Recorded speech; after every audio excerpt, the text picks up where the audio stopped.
My grandmother gave me an apartment for my birthday, but my mother tried to take it from me to please her new fiancé. 3 days ago, I turned 15 years old, and my grandmother surprised me with a really special gift. She transferred ownership of an apartment to me.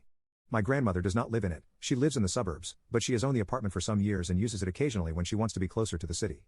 I was excited because this last year and a half has been very difficult for me. First, my father abandoned our family. He was always a workaholic and never had much time for me or my mother, but it was still a great shock. My mother didn't even tell me until my father had already moved out of the house almost a year ago. When I found out, they had already filed for divorce. My parents decided that they could no longer live together because my father was too I'm not sure what. I have no idea.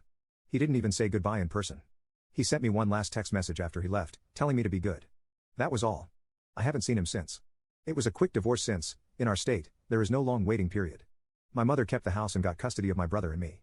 My father has visitation rights but has never used them, so I don't know what's wrong with that. And as if that wasn't enough, 2 months ago, my mother told me that she had been dating a man whom we will call Robert for almost 3 months. They were in love and got engaged because, according to her, time does not wait, and she did not want to miss the opportunity to be happy. I didn't have time to process that my mother was dating someone new when she suddenly told me that they were already engaged and that this person would become my stepfather.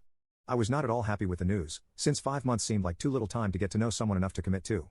But my mother told me not to worry. She introduced him to me 2 weeks later. He seemed very closed off and distant with me, although he behaved very differently with my brother, being very playful with him. At the beginning, I thought it was because my brother is only 4 years old. It was easier to play with him. But a few weeks later, my mother told me something that completely changed my perception of both of them.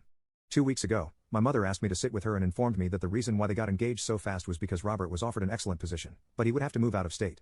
My mother told me that they planned to leave me with my grandmother because she didn't think I wanted to leave everything behind. I told her I wouldn't care if I moved in with them because I had already lost my father, and I didn't want to lose my mother too.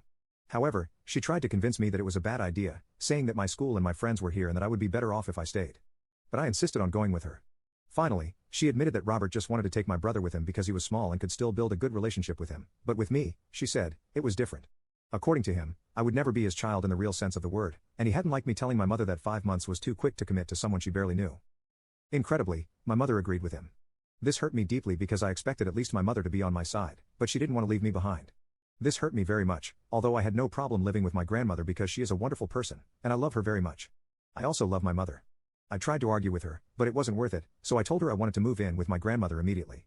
It was not possible to move that same day, but a few days later, I was packed and ready to go. My mother tried to convince me that she still loved me, but I didn't believe her anymore. The last few days I spent at home, I didn't even talk to her. When I left, I didn't bother to say goodbye. The only person I really said goodbye to was my little brother because I knew I would miss him.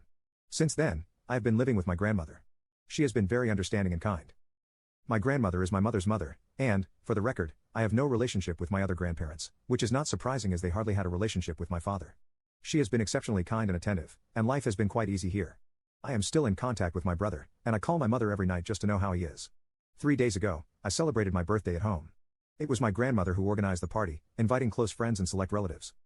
You can click on share and more to see if there is a part 2.